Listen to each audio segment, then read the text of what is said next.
അവിടെ വർക്ക് ചെയ്തപ്പോൾ എനിക്ക് വളരെ മോശമായിട്ടുള്ളൊരു അനുഭവമാണ് ഉണ്ടായത്. അവിടെ എൻ്റെ മാനേജറായിട്ട് വർക്ക് ചെയ്ത രാജേഷ് എന്ന് പറഞ്ഞൊരു വ്യക്തി എന്നെ ഫ്ലോറിൽ മറ്റുള്ള എംപ്ലോയീസിൻ്റെ മുന്നിൽ വെച്ചാണ് നിങ്ങൾക്കൊന്നും ചെയ്യാൻ അറിയില്ല, നിങ്ങൾക്ക് കോൾസ് എടുക്കാൻ അറിയില്ല, അങ്ങനെ ഒരുപാട് മാനസികമായിട്ട് ഒരു ലീവ് ചോദിച്ചു കഴിഞ്ഞാൽ തരത്തില്ല. അതിന് കുറേ പെർമിഷൻ വേണം. കുറേ പേര് ലീവ് ചോദിച്ചിട്ടുണ്ട്. നിങ്ങളുടെ ലീവ് തരാൻ പറ്റുമോ ഇല്ലയോ നമുക്ക് ഗ്യാരണ്ടി ചെയ്യാൻ പറ്റത്തില്ല, ഇങ്ങനെയാണ് അവർ പറയുന്നത്. ഞാൻ പല ദിവസങ്ങളിൽ കരഞ്ഞിട്ടുണ്ട്. ബിക്കോസ് അവർക്കറിയാം നമ്മുടെ പണി, എസ്പെഷ്യലി ഫീമെയിൽ എംപ്ലോയീസ് ആകുമ്പോൾ നമ്മൾ പുറത്തൊന്നും പറയുന്നില്ല, ആൾക്കാർ അറിയത്തില്ല. ടീം ലീഡേഴ്സ് എന്ന് പറയുമ്പോൾ അവർക്ക് കേസ് ഡ്രാഫ്റ്റിങ്ങിനെ കുറിച്ച് ഒരു ABCD അറിയില്ല.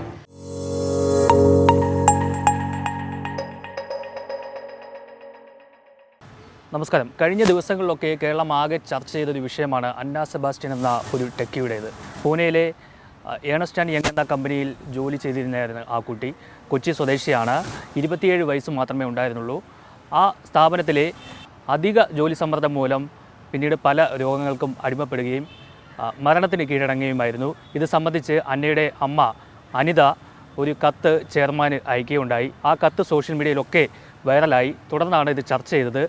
ഈ വാർത്തകളൊക്കെ പുറത്തു വന്നതിന് പിന്നാലെ നിരവധി ടെക്കികളാണ്, അതായത് മൾട്ടിനാഷണൽ കമ്പനികളിൽ വർക്ക് ചെയ്യുന്ന പല ആളുകളും അവർക്കുണ്ടാകുന്ന ദുരനുഭവങ്ങൾ തുറന്നു പറയുകയാണ്. ഇന്ന് നമ്മോടൊപ്പം കൊച്ചി സ്വദേശിയായിട്ടുള്ള സന്ധ്യ സുബ്രഹ്മണ്യൻ ചേരുകയാണ്. അവർ കൊച്ചി ഇൻഫോ പാർക്കിലെ പല MNC കമ്പനികളിലും വർക്ക് ചെയ്തതാണ്. അവിടെ നേരിട്ട ദുരനുഭവങ്ങൾ പങ്കുവയ്ക്കുകയാണ്. അന്ന സെബാസ്റ്റ്യൻ എന്ന് പറഞ്ഞ കൊച്ചിയിൽ താമസിക്കുന്ന EYയിൽ വർക്ക് ചെയ്യുന്ന പെൺകുട്ടിയുടെ മരണവാർത്ത കണ്ടിട്ടാണ് എനിക്ക് വളരെ സങ്കടം തോന്നി. ആ വാർത്ത കണ്ട ശേഷമാണ് ഞാൻ പ്രേക്ഷകർക്ക് മുമ്പിൽ എൻ്റെ ഒരു എക്സ്പീരിയൻസ്, ഞാൻ കുറേ IT കമ്പനിയിൽ വർക്ക് ചെയ്തിട്ടുണ്ട് എറണാകുളത്ത്. അപ്പോൾ എനിക്കും അതിൽ സിമിലർ ആയിട്ടുള്ളൊരു എക്സ്പീരിയൻസ് ഉണ്ടായിട്ടുണ്ട്. അപ്പോൾ അത് പങ്കുവെക്കാനാണ് ഞാൻ ഇപ്പോൾ നിങ്ങളുടെ മുന്നിൽ വന്നിരിക്കുന്നത്. ആദ്യം ഞാൻ വർക്ക് ചെയ്തിട്ടുള്ള എസ്കോട്ടൽ എന്ന് പറഞ്ഞൊരു ടെലികോം കമ്പനിയായിരുന്നു എറണാകുളത്ത്, രവിപുരത്തിലുള്ളത്. അവിടെ ഞാനൊരു ഫ്രഷറായിരുന്നു. എൻ്റെ BCom ഗ്രാജുവേഷൻ കഴിഞ്ഞ് ഞാൻ ജോയിൻ ചെയ്തിട്ടുണ്ടായിരുന്നു. അപ്പോൾ അതൊരു ഡൊമസ്റ്റിക് കോൾ സെൻ്ററാണ്. അവിടെ വർക്ക് ചെയ്തപ്പോൾ എനിക്ക് വളരെ മോശമായിട്ടുള്ളൊരു അനുഭവമാണ് ഉണ്ടായത്. അവിടെ എൻ്റെ മാനേജറായിട്ട് വർക്ക് ചെയ്ത രാജേഷ് എന്ന് പറഞ്ഞൊരു വ്യക്തി വളരെ മോശമായിട്ടാണ് എന്നോട് പെരുമാറിക്കൊണ്ടിരുന്നത്. ഞാൻ പുതിയ വ്യക്തിയാണ്, ആ ഒരു കൺസിഡറേഷൻ പോലും ഇല്ലാതെ എന്നെ ഫ്ലോറിൽ മറ്റുള്ള എംപ്ലോയീസിൻ്റെ മുന്നിൽ വെച്ച് അപമാനിക്കുക, ഹ്യൂമിലിയേറ്റ് ചെയ്യുക, ഇൻസൾട്ട് ചെയ്യുക, നിങ്ങൾക്കൊന്നും ചെയ്യാൻ അറിയില്ല, നിങ്ങൾക്ക് കോൾസ് എടുക്കാൻ അറിയില്ല, അങ്ങനെ ഒരുപാട് മാനസികമായിട്ട് ഹരാസ്മെൻറ്റ് ചെയ്യുമായിരുന്നു. ആ ഒരു കാരണം കൊണ്ട് വെറും ഒരു 4-5 മാസത്തിനകം എനിക്ക് അവിടെ നിന്ന് റിസൈൻ ചെയ്യേണ്ടി വന്നു. അതിനുശേഷം ഞാൻ നോർത്ത് ഗേറ്റ് അരിൻസോ എന്ന് പറഞ്ഞൊരു UK പേറോൾ കമ്പനിയിൽ വർക്ക് ചെയ്തിട്ടുണ്ട് എറണാകുളത്ത്. ആ ഒരു കമ്പനി ഇപ്പോൾ സ്പ്ലിറ്റായിട്ട് സെലിസും അലൈറ്റ് എന്ന് പറഞ്ഞൊരു കമ്പനിയിലാണ് ഫങ്ഷൻ ചെയ്യുന്നത്. ആ സമയത്ത് അവിടുത്തെ ടോപ്പ് മാനേജ്മെൻറ്റുള്ള വ്യക്തികൾ, രാം വാര്യർ ആവട്ടെ, ക്രിസ്റ്റഫർ ഗോൾബർട്ട് ആവട്ടെ, ഇങ്ങനത്തെ വ്യക്തികളൊക്കെ മാനസികമായിട്ട് ഒരുപാട് ബുദ്ധിമുട്ടിച്ചിട്ടുണ്ട്. ജോബി ജോൺ, ഞാൻ ചെറിയ മിസ്റ്റേക്സ് വരുത്തിയാൽ അതൊരു വലിയ കാര്യമായിട്ട് കാണിച്ച് എനിക്ക് തരുന്ന പ്രൊമോഷനും അപ്രൈസിലൊക്കെ ഇല്ലാതാക്കി എന്നെ പല ഡിപ്പാർട്ട്മെൻറ്റിലും ഇട്ട് എന്നെ വളരെ ബുദ്ധിമുട്ടിച്ചു. അതിനുശേഷം അവർ എന്നോട് പറഞ്ഞു, നിങ്ങൾ നോട്ടീസ് പീരീഡ് പോലും സെർവ് ചെയ്യേണ്ട, നിങ്ങൾക്ക് പോകാമെന്ന് പറഞ്ഞു. അങ്ങനെ എനിക്ക് ഫോഴ്സ്ഫുള്ളി അവിടെ നിന്ന് എനിക്ക് റെസിഗ്നേഷൻ ഇട്ട് ഇറങ്ങേണ്ടി വന്നു. അതിനുശേഷം ഞാൻ വേറെ കമ്പനിയിൽ അപ്ലൈ ചെയ്യുമ്പോഴും അവിടെ നിന്ന് HR ഇവിടെ വിളിച്ച് ചോദിച്ച് നമ്മുടെ ക്യാരക്ടറിനെ കുറിച്ചോ അല്ലെങ്കിൽ നമ്മുടെ ആറ്റിറ്റ്യൂഡോ അല്ലെങ്കിൽ പെർഫോമൻസിനെ കുറിച്ച് ചോദിക്കുമ്പോൾ ഈ നോർത്ത് ഗേറ്റ് എന്ന് പറഞ്ഞ കമ്പനി വളരെ മോശമായിട്ടാണ് എന്നെക്കുറിച്ച് ഫീഡ്ബാക്ക് കൊടുത്തുകൊണ്ടിരുന്നത്. അങ്ങനെ എനിക്ക് 1-2 ഓഫേഴ്സ് നഷ്ടമായി, കമ്പനി ഓഫേഴ്സ് എനിക്ക് നഷ്ടമായി. അത് ഞാൻ അറിഞ്ഞപ്പോൾ ഞാൻ തിരിച്ച് കമ്പനിക്ക് മെയിൽ അയച്ചു. ഞാൻ പറഞ്ഞു, ഇനി നിങ്ങൾ എന്നെക്കുറിച്ച് മോശമായിട്ടുള്ള ഫീഡ്ബാക്ക് കൊടുക്കുകയാണെങ്കിൽ എനിക്ക് ലീഗലി മൂവ് ചെയ്യേണ്ടി വരും. അതിനുശേഷം പിന്നെ ആ ഒരു ബുദ്ധിമുട്ടുണ്ടായിട്ടില്ല. പിന്നെ ഞാൻ വില്യംസ് ലീ എന്ന് പറഞ്ഞൊരു കമ്പനിയിൽ വർക്ക് ചെയ്യുമായിരുന്നു. അത് ഞാൻ ബാംഗ്ലൂരിൽ ആദ്യം വർക്ക് ചെയ്യുന്ന സമയത്ത് എൻ്റെ അച്ഛൻ മരിച്ച ശേഷം ഞാൻ ഇങ്ങോട്ട് പോന്നു. അതിനുശേഷം വില്യംസ് ലീയിൽ ഞാൻ ജോയിൻ ചെയ്തു. വളരെ തുച്ഛമായിട്ടുള്ള എമൗണ്ടിനാണ് എന്നെ ടീം ലീഡറായിട്ട് എടുത്തത്.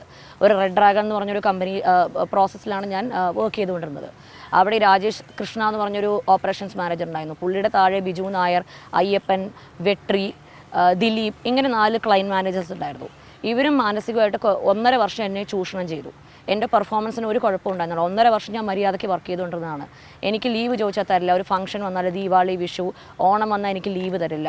മറ്റുള്ള സമുദായത്തിലുള്ള ആൾക്കാർക്കൊക്കെ ലീവ് കൊടുക്കും ടീമിൽ, പക്ഷേ എനിക്ക് ലീവ് ചോദിച്ചാൽ തരില്ല. എപ്പോൾ നോക്കിയാലും നൈറ്റ് ഷിഫ്റ്റിൽ കൊണ്ടിടും. ഒരു സ്ത്രീയാണ് അല്ലെങ്കിൽ ഒരു ലേഡി എംപ്ലോയി എന്ന് പറഞ്ഞൊരു കൺസിഡറേഷൻ എനിക്ക് തന്നിട്ടില്ല. അതുമാത്രമല്ല, അവസാനം അവർക്ക് എൻ്റെ ഒരു ഞാൻ ഹോസ്പിറ്റലൈസ്ഡ് ആയി ഞാൻ അവിടെ വർക്ക് ചെയ്യുമ്പോൾ. എന്നിട്ട് പോലും ഈ കമ്പനിയിൽ വർക്ക് ചെയ്യുന്ന, എൻ്റെ പ്രോസസ്സിൽ വർക്ക് ചെയ്യുന്ന ഈ മാനേജേഴ്സ് ആരും ഞാൻ ജീവിച്ചിരിപ്പുണ്ടോ മരിച്ചോ എന്ന് പറഞ്ഞ് പോലും വിളിച്ച് ചോദിക്കാൻ ഇല്ല.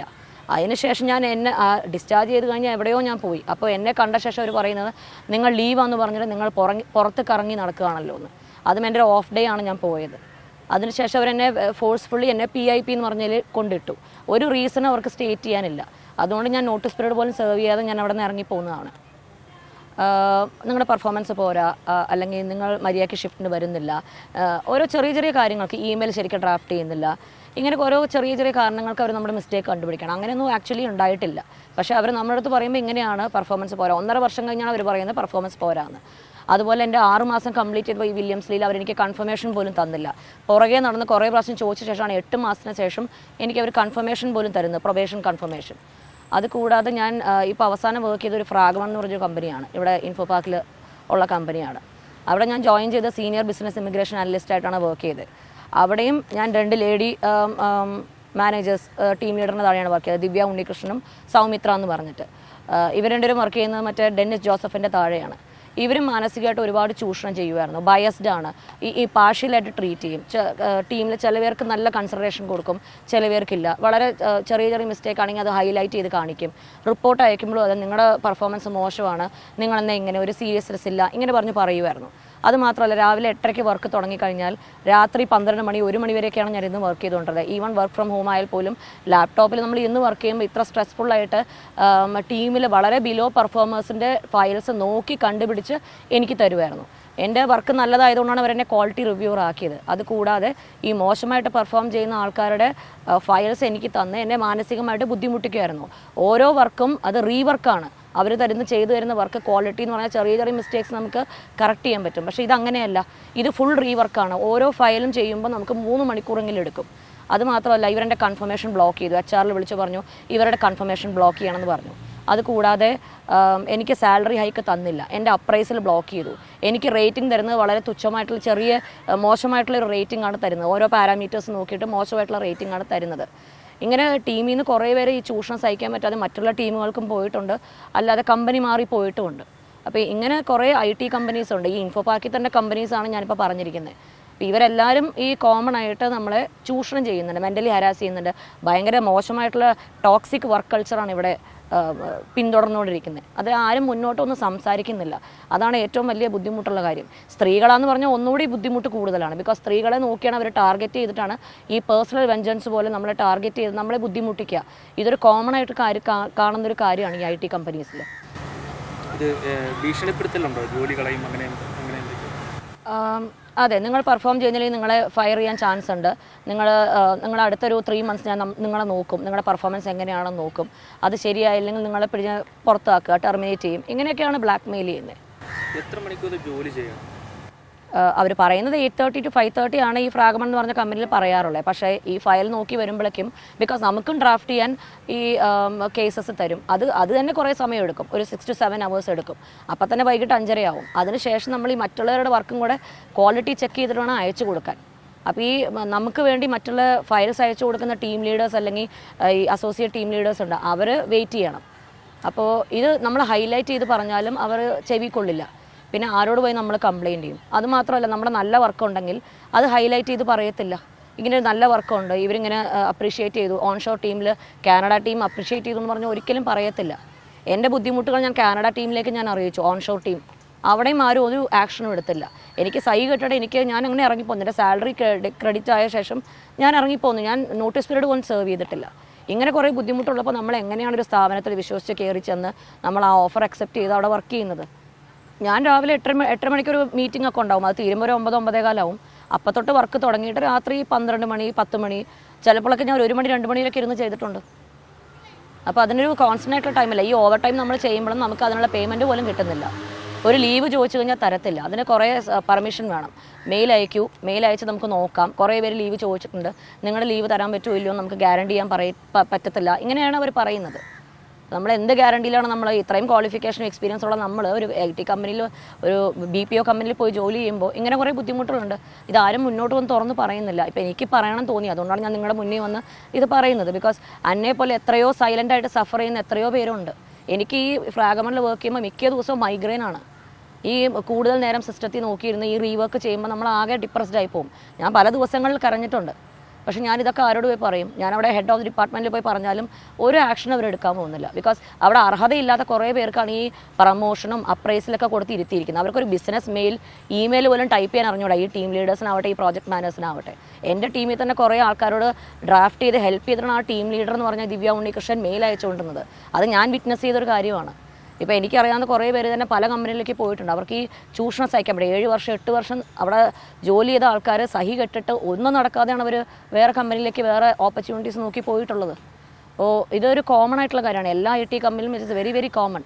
ഭയങ്കര ടോക്സിക് ആയിട്ടുള്ള വർക്ക് കൾച്ചറാണ്. നമ്മുടെ ഹെൽത്ത്, നമ്മുടെ wellbeing, it is going for a toss. ഈ ഫ്രാഗ്മെൻറ്റിൽ ഞാൻ വർക്ക് ചെയ്യുമ്പോൾ ഞാൻ ഇറങ്ങുന്ന സമയത്ത് ഞാനൊരു മെയിൽ അയച്ചിട്ടുണ്ടായിരുന്നു എല്ലാ എംപ്ലോയീസിനും. അതായത് ഞാൻ എന്തുകൊണ്ടാണ് ഈ കമ്പനി ക്വിറ്റ് ചെയ്ത് പോകുന്നത്. ആ ഇമെയിൽ പോലും ഈ HR ബ്ലോക്ക് ചെയ്തിട്ട് അത് ആരും വായിക്കണ്ടെന്ന് പറഞ്ഞ രീതിയിൽ എൻക്രിപ്റ്റ് ചെയ്ത് വെച്ചു. അപ്പോൾ ഇങ്ങനെ കുറേ കാര്യങ്ങളൊക്കെ ഉണ്ടാവുന്നുണ്ട്. അപ്പോൾ ഞാൻ ഇത് കാരണം ഞാൻ ലിങ്ക്ഡിൽ 2-3 പ്രാവശ്യം പോസ്റ്റ് ഇട്ടു. അപ്പോൾ ഇത് ഇടാൻ കാരണം തന്നെ ഇത് കുറേ പേര് അറിയണം. ബിക്കോസ് ഇങ്ങനെ ഗ്ലാമറൈസ് ചെയ്ത് കാണിക്കുന്ന കമ്പനീസിലൊക്കെ വർക്കിംഗ് എൻവയൺമെൻറ്റ് ഇത്ര വളരെ മോശമാണ്. അപ്പോൾ ഇവിടെ നമുക്ക് കംപ്ലയിൻറ്റ് ചെയ്യാനൊരു സിസ്റ്റം ഇല്ല. അതുകൊണ്ട് അത് വന്നാൽ മാത്രമേ നമുക്ക് എന്തെങ്കിലും നമ്മുടെ ഇഷ്യൂസ് അല്ലെങ്കിൽ നമ്മുടെ വർക്ക് കൾച്ചറിനെ ബേസ്ഡ് ആയിട്ടുള്ള കംപ്ലയിൻറ്റ്സ് ആണെങ്കിൽ അത് റേസ് ചെയ്യാൻ പറ്റുള്ളൂ. എന്തുകൊണ്ടാണ് ഇവർ ഇങ്ങനെ നമ്മളെ ടോർച്ചർ ചെയ്യുന്നത്, ഹരാസ് ചെയ്യുന്നത്? ബിക്കോസ് അവർക്കറിയാം, നമ്മുടെ എസ്പെഷ്യലി ഫീമെയിൽ എംപ്ലോയീസ് ആകുമ്പോൾ നമ്മൾ പുറത്തു വന്ന് പറയത്തില്ല, ആൾക്കാർ അറിയത്തില്ല. പിന്നെ അവർ പണിയില്ലാതെ നടക്കും, അവർ ഗോസിപ്പ് ചെയ്തും അവരവരുടെ റോം ചെയ്ത് നടക്കും. പക്ഷേ വർക്ക് മുഴുവൻ തരുന്നത് നമുക്കാണ്. ഈ ടീം ലീഡേഴ്സ് എന്ന് പറയുമ്പോൾ അവർക്ക് കേസ് ഡ്രാഫ്റ്റിങ്ങിനെ കുറിച്ച് ഒരു ABCD അറിയില്ല. അവരാണ് നമ്മുടെ ഫയൽസൊക്കെ ചിലപ്പോൾ ചെക്ക് ചെയ്യുന്നത്. അപ്പോൾ അതിലെന്തെങ്കിലും മിസ്റ്റേക്ക് ഉണ്ടെങ്കിൽ പോലും അവർക്കത് നോക്കാൻ പറ്റില്ല, ആ ഒരു കേപ്പബിലിറ്റി അവർക്കില്ല.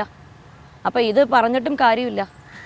നമ്മൾ പരാതി കൊടുത്താൽ നമുക്കെതിരെ അവർ കുറേ കാരണങ്ങൾ മുന്നോട്ട് വെച്ചത്, കുറേ പ്രൂഫൊക്കെ വെച്ച് നമ്മൾ പറയുന്ന അലിഗേഷൻസ് ആണെന്ന് പറഞ്ഞ് അവർ തള്ളിക്കളയത്തേ ഉള്ളൂ. ഇവർക്കൊക്കെ കുറേ ഇടത്ത് ഹോൾഡ് ഉണ്ട്, പോലീസിലായാലും വക്കീലായാലും എല്ലായിടത്തും ഇവർക്ക് ഹോൾഡ് ഉണ്ട്. ഇതൊക്കെ MNC കമ്പനീസ് ആണല്ലോ.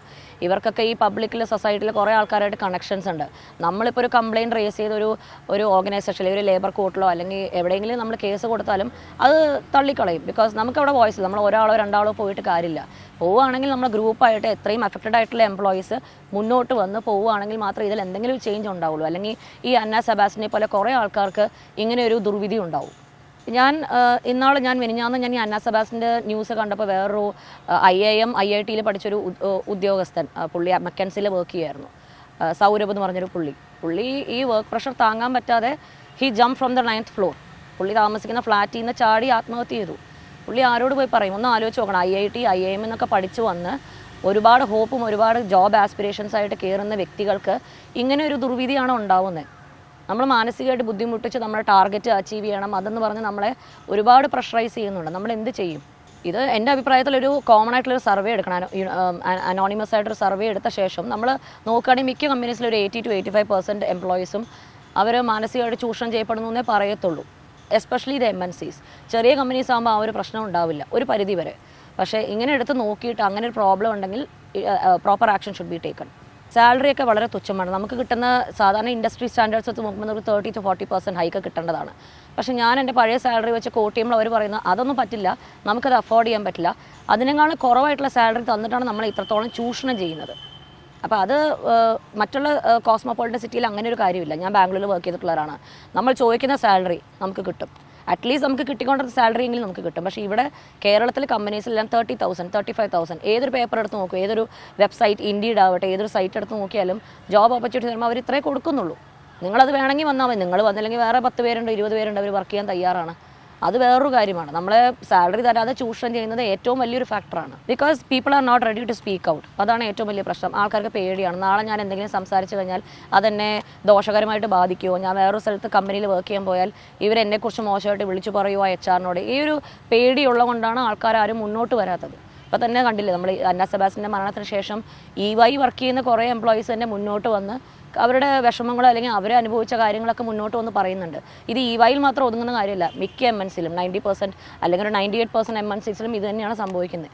പുറത്തുനിന്ന് നോക്കുമ്പോൾ it is all glorified. EY ആണ്, ഡെലോയിറ്റ് ആണ്, അല്ലെങ്കിൽ PwC ആണ്, ഇതൊക്കെ ശരി തന്നെയാണ്. പക്ഷേ അകത്ത് ചെല്ലുമ്പോൾ എൻവയൺമെൻറ്റ് ഇസ് ടോട്ടലി ഡിഫറെൻറ്റ്. അത് എസ്പെഷ്യലി ഒരു ഫ്രഷർ ആണെങ്കിൽ ഈ അന്ന സെബാസ്റ്റ്യൻ നേരിട്ട പോലെ തന്നെ extra working hours, long working hours, അത് ഭക്ഷണം കഴിക്കാൻ പറ്റില്ല, ഉറക്കം ശരിയാവില്ല. അങ്ങനെയാണ് ആ കുട്ടിയുടെ മരണം സംഭവിച്ചത്. She died of cardiac arrest. ഇതുപോലെ എത്ര പേര് മരിച്ചു പോകുന്നുണ്ടോ, നമ്മളാരും അറിയുന്നില്ല.